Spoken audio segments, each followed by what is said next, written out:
Welcome, everybody. I'm Dr. Howard Koh. It's my great pleasure to welcome you to the studio event entitled Solving America's Housing Crisis. As I begin, I am very proud to say that this event is co-sponsored by 4 entities across Harvard University: the Harvard Chan Initiative on Health and Homelessness, the Harvard Joint Center for Housing Studies, the Harvard Kennedy School and its Government Performance Lab, and the Harvard Advanced Leadership Initiative. Leaders of all those groups are here in the studio audience today, so thank you so much for your commitment and your presence.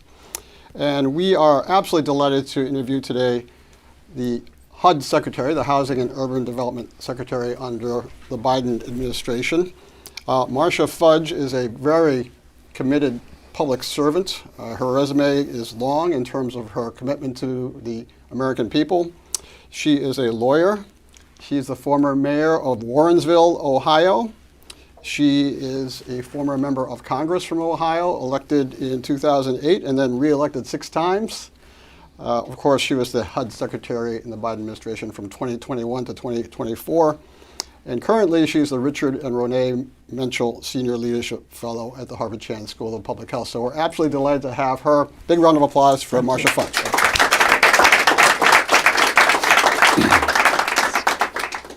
So, Secretary, to begin, let's review some basic facts about the state of the affordable housing crisis in this country. We all know that some 40 million households in the U.S. are paying more for housing than they can afford, defined by more than 30% of their income. There are few, if any, counties in the country where a person working full-time for minimum wage can even afford to live in a 2-bedroom apartment. We have a major and growing gap in the supply and demand of affordable housing in our country. So, Madam Secretary, as we begin, take us back to the beginning. How did this all begin, and how and why has it grown up to the present time? Thank you very much, Howard. I think there are 3 issues that probably we should address. One is that we have not, in the last at least 2 decades, built enough affordable and low-income housing, just quite frankly. We were building things that were a lot more expensive that people made money building. So we were building mini mansions. We weren't building 4-unit properties. We were building things on big lots. We were doing all the things that the people in America thought that they wanted. But as a consequence, we were not taking care of the people who needed real care from the government. So number 1, we just didn't build enough of it. Number 2, we did not make it easy enough for developers and builders to build it because of all of the regulations that our cities put in place and people who don't want low-income housing near their neighborhoods. But thirdly, and probably most importantly, is that we neglected to find ways to just keep up in general, not just low-income and affordable, but all housing. There's a belief today that on the low end, we need probably 1.5 million units of housing. On the high end, anywhere between 3 and 3.5 million. I don't know how we have such a broad range, but even at 1.5 million, we need that today. And as a consequence of the work we've been doing, there are more houses being built today than have ever been built at any point in time in the last, probably 30 years. But it's still not enough. So we just don't have enough housing. We have people who are on the streets because we don't have enough housing. Right. And the housing we have, because of the supply and demand, the supply is so low and the demand is so high, they're being priced out of living in a decent home, and so they're being pushed to the streets. Mm-hmm. So we hear about the affordable housing crisis almost daily in the news lately, coast to coast. Who are the people who are feeling the shortage most acutely? Believe it or not, let me start with the things that people don't think are happening. The fastest growing groups of people who are being pushed to the streets in this country today are senior citizens, because they cannot live on Social Security. They are being pushed out, and if we cut it even more, you're going to see more. Women and children is the second largest growing group of people living on the streets today. And when I say on the streets, I don't mean necessarily all of them on the street, but in shelters and other things, but not secure housing. But it's mainly women and children that are being hurt. People assume that it is people with mental illness or people who just don't want to work. That is not the case. What we have found is that most people who do have substance abuse issues get them after they have been pushed into an unhoused situation. They don't come with that. And The biggest thing today is just economics. The numbers are growing because we stopped doing the things we needed to do. We had all kinds of programs in place to keep people from being evicted from their homes. We had emergency rental assistance programs. We had a lot of things that we did that we knew worked. But when you pull that safety net from them, the situation goes back to what it was before and worsens over time. So thank you for segueing so quickly into the homelessness crisis that we have here. And you really can't talk about housing without talking about homelessness at the same time, right? So when you were at HUD, tell us about how you as Secretary addressed that gap between supply and demand and efforts you focused on the housing side and the homelessness side. Well, I think they're two sides of the same coin. Yeah. One of the things we did was make sure that there were more incentives for building new homes, or at least preserving the ones we have. So you look at low-income housing tax credits, there needed to be more of them. We tried to put in place a neighborhood tax credit that we couldn't get past Congress. We tried to put in place more public-private partnerships so we started a RAD program. It's called RAD, but it's a situation where we allow private developers to take over previously public housing initiatives. That has worked quite well, but it is a tedious process. It's an expensive process.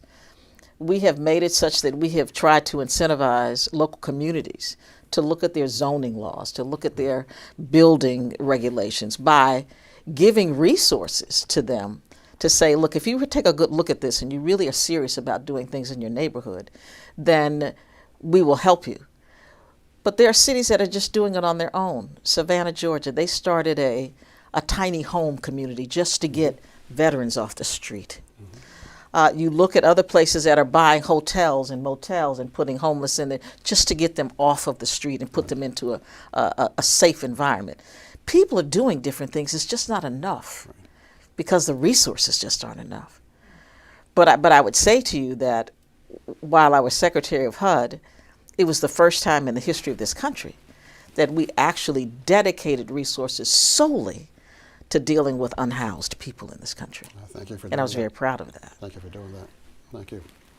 So you've mentioned many themes already. You've already touched on the challenges at the state and local level in terms of zoning. Do you want to say us a little bit more about that, and how do we modify that and change that in a constructive way going forward?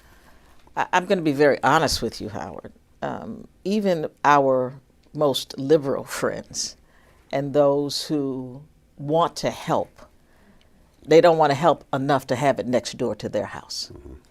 And so what we find is that people come to planning meetings, et cetera, and say, no, we don't want that. We don't want you to change the zoning in our neighborhood. It needs to be only residential, which means that you can't put even a small 4-unit building that is rental. We do it by making sure that you have to use, say, brick instead of sticks. You have to have a cement driveway instead of asphalt. You have to do things that become obstacles to making it work. But the biggest problem is most cities haven't even looked at their zoning for years and years. They don't know the impediments they are creating.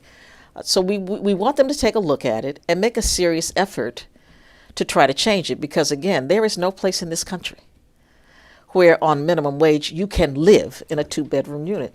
What does that say about our nation? It's shameful, but it is the reality. Howard, we know how to fix it. We still have the will to do it. You know, this crisis is coming into focus real time in Los Angeles, where the fires just happened only 2 months ago, and so a lot of attention there to rebuild and help with getting through permit challenges and zoning challenges and those sorts of issues. Do you want to comment on that? Because that's really front and center, especially on the West Coast right now. It brought attention, but in a different way. Most of the people who lost their homes, especially in the hills, they're fairly wealthy people with insurance. They're going to be able to rebuild. Right. So I see that very differently than I see the homeless situation. They are homeless only to the degree that their homes burned down. They have the wherewithal and the insurance to rebuild. Yes, there have been some streamlining of zoning regulations in Los Angeles, which I credit the mayor for making sure it happened very, very quickly by having a state of emergency. So they are going to be able to build some better and faster than they would have under normal circumstances. But that goes back to our whole zoning issue. But it's very different. There are some people who didn't own homes who are going to be homeless. Right. Because they didn't have a safety net. They don't have insurance. They don't own anything. Those people are going to be pushed further and further into a situation where I don't know what they will do. Because to build a new home in Los Angeles today, or San Francisco for that matter, it costs almost $850,000 per door. Most builders aren't going to do that because they can't. It's unaffordable.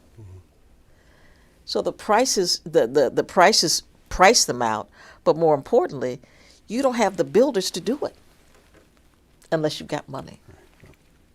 So we're watching closely. That's front and center for the whole country right now. You already mentioned, Madam Secretary, public-private partnerships. Mm-hmm. Say a little bit more about that. I think most people don't realize that the challenge is to get the public sector and the private sector to work together on this, because public housing, you've oversaw that too. Right. Actually, maybe you can comment on both, the public housing side and the public-private partnership. Do you want to do that? I just give you an example. New York City, there are 400,000 people who live in public housing. Mm-hmm. 400,000 in New York, the state of New York alone. We, on a monthly basis through HUD, touch about 5 million people through either public housing, voucher housing, about 5 million people in this country. The difference being with trying to put in place the public-private partnerships is that the government knows that it does not have the resources to maintain and or to build new housing. Just don't have it. I mean, today it would cost $80 billion just to bring all public housing up to code. $80 billion. Government's not going to spend it. So what we did was create an environment in which we could say to a private developer, look, we are going to be able to we can convert this public housing building into a building that you own, but you have to meet these kinds of requirements that you manage. This has to happen, this upgrade has to happen, etc. But it works for them. Those who know they know how to do it, it works very, very well. Mm-hmm. The people who live there get new and improved places to live. They are temporarily removed from their homes, but they get much, much better housing. The developers make money.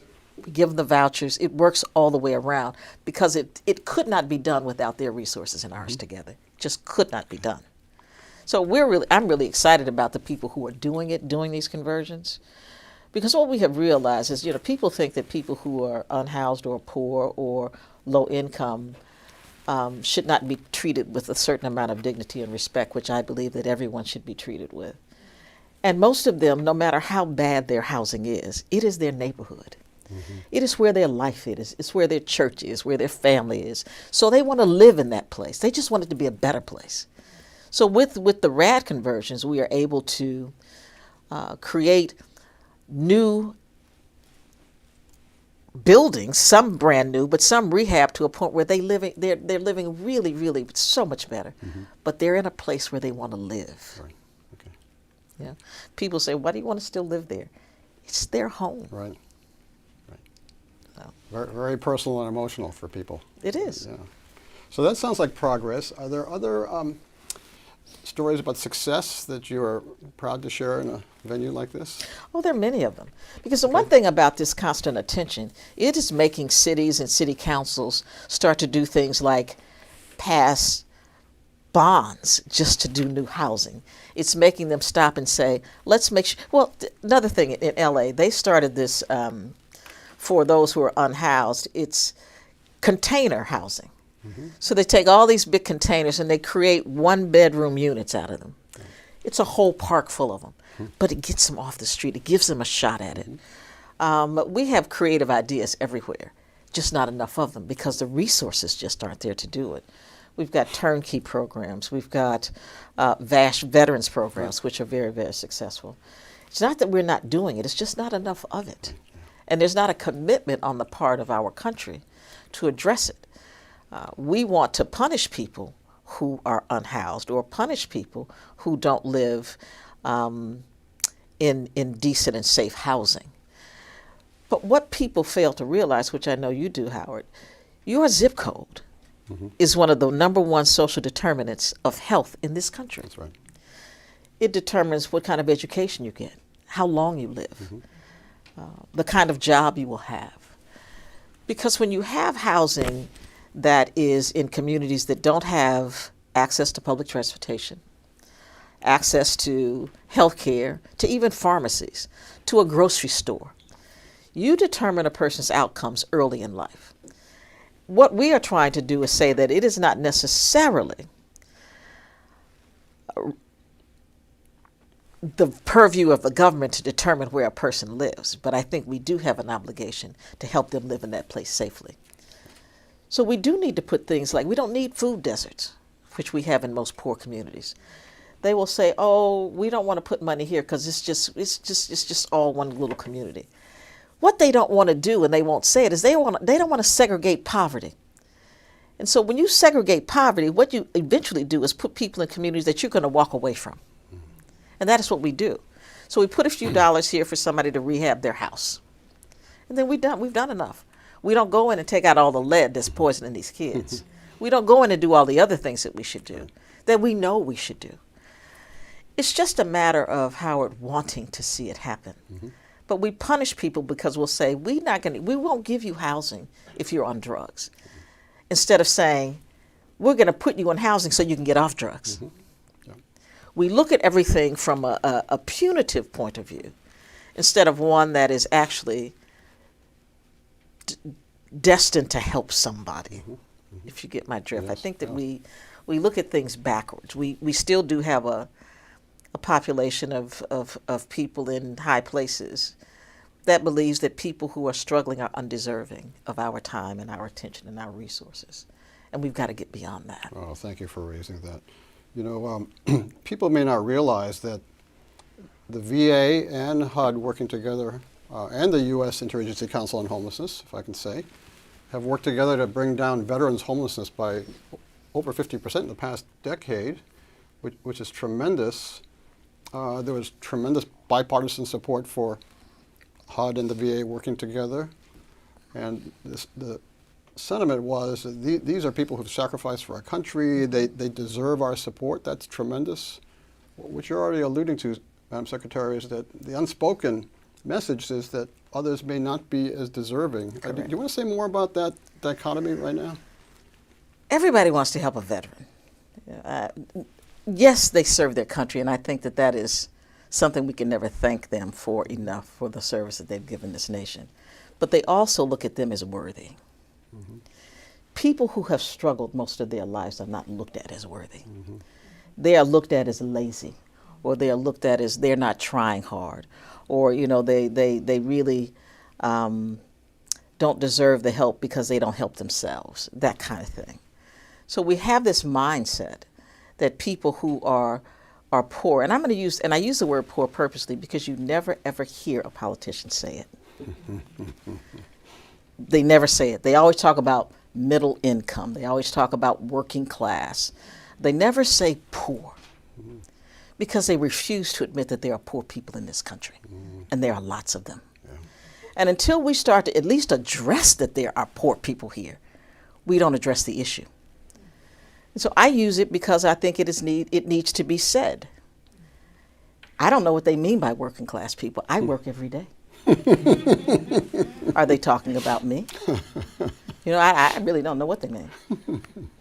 Are they talking about just blue collar workers? I have no idea, but what I do know is the people of highest need should be our most pressing issue. Thank you. But that is not what we do. Thank you. That's a very prominent public health theme, right? We are here to serve the underserved, and I think you've just said that beautifully, Madam Secretary. Let's shift to something a little bit different. There are a lot of young people watching this who are hoping to buy their first home as young adults, and that's getting tougher and tougher in this country. In the 1980s, the average first-time home buyer was somebody or a couple in their late 20s. Today, it's more like a couple in their late 30s. Costs are up, mortgage costs are up. What are programs that are available now to help first-time home buyers? Let me just reiterate one thing. The prices are so high because we don't have enough houses. not enough affordable houses in this country. Yep. So because of the lack of supply, the prices continue to go up. But there are a couple of things that we can do. One of the things that we found when I first came to HUD is one of the biggest impediments to getting a mortgage through FHA or anywhere was student loan debt. They rated it higher than they even rated credit card debt, student loan debt. Yeah. So the first thing we did was change the way underwriting looks at student loan debt. Okay. So now more and more people can afford to get a mortgage because we have reduced the weight of student loan debt. Our thing is, why were you punishing people who went to college and tried to better their lives? So we've now changed that. So that has been changed. We've also changed the way we look at creditworthiness, period, in our underwriting at anything that comes through FHA, of course.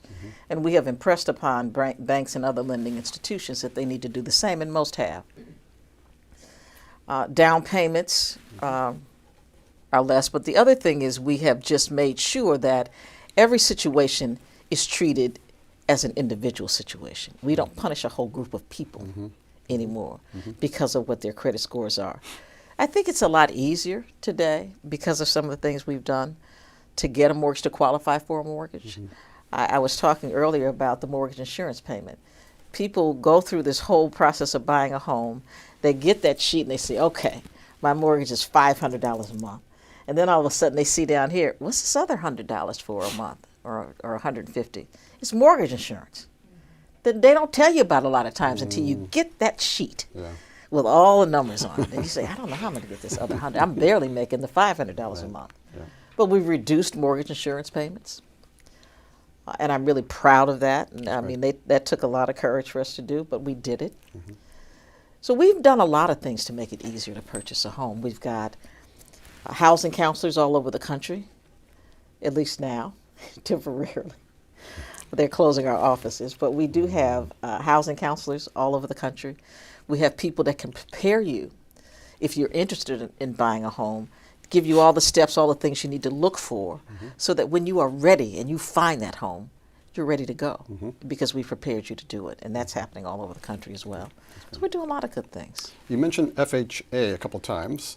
Tell us more about what, this is a public health audience, so we may not know that acronym as well as you do. Well, FHA is an office within Housing and Urban Development.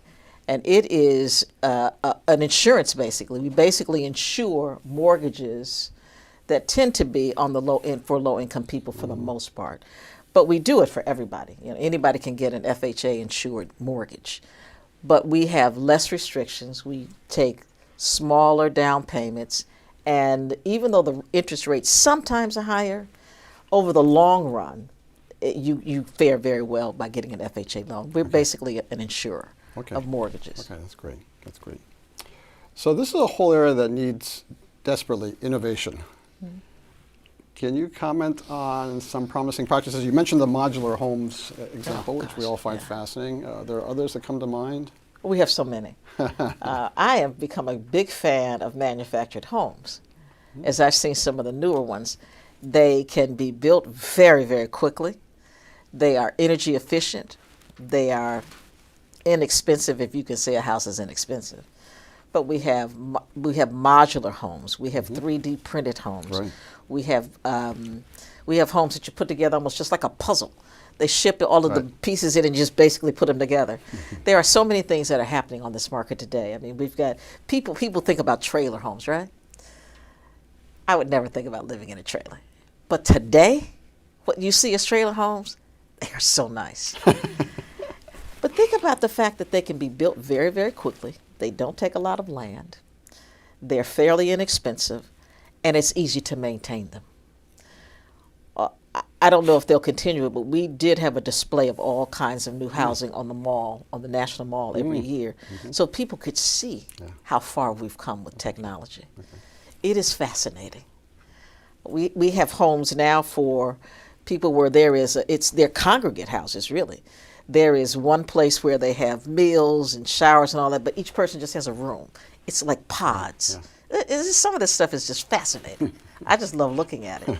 But there are many things we can do other than the traditional brick and mortar that can happen very, very quickly. in a number of months, 2 or 3 months as opposed to 6, 8 months a year to build a home from the ground up. Okay. So lots of things. That's exciting. That's exciting. It is exciting. So unfortunately, this is the last question. We're having this interview several months after a new administration has come in, time of incredible change, if I can say disruption. How is that going to affect your world as a former HUD secretary? And most importantly, everybody watching this wants to know what can we do to help leaders like you and help address this crisis, the housing side, the homelessness side. We have a lot of young students here who want to know what public service is like also. Maybe you can comment on all of that in the last couple of minutes here. I'll try. I think public service is a very noble endeavor. You know, people think that working for the government or some similar type of an agency, a civic agency, are not great jobs. I think it is the greatest calling of my life, and I'm very, very proud to have done it for as long as I have. Because the one thing I know is that without a government that cares about its people, we can be one of the worst countries in the world. Today, the thing that makes this nation great is our ability to correct the things that we do wrong and to let people know that we care about who they are and that we see them. I think the one thing that can help in this time of uncertainty, of chaos, and I wouldn't even say chaos, it's more planned chaos. It's designed chaos. But I would say if leadership is not coming from the top, we need it to bubble up from the bottom. I am hopeful that even some of your brilliant students here on this campus will be willing to stand up, and I said this to my class today, it takes courage to stand up and to have your voice heard. But we need people of courage today to stand up and have their voices heard and say, it is important that I don't see people sleeping on the streets. It is important that I don't have classmates who have no place to sleep or who are going to food banks. And it is happening on every campus in this country. It is important for somebody to say to their university, you can do more. Universities, houses of worship, hospitals control most of the land and vacant land in this country. They should be using it to help people who need them. They come in and they take up huge portions of neighborhoods that I grew up in. They come in, they empty out the core of the inner cities. You should be doing more. Because many of these places, people were displaced by you. So do your part, but it needs to bubble up. So that means not just everyday people, that means also mayors and county commissioners and governors and all of the people who deal with this on a daily basis. Because the one thing I realized in the president's cabinet, if I did not go and travel every week, which I almost did, the people that didn't, they didn't know what was going on out in community. They never talked to people, touched people, listened to people, saw how people lived. They were isolated. My thing is, get your feet wet, get in the water. And then I think when we do that, we'll all be so much better off. So, Madam Secretary, we're so lucky to know you, so lucky to have you here as a Menschel Fellow. You have challenged us, you've inspired us, and you've given us a call to action. So, big round of applause for Marcia Fudge.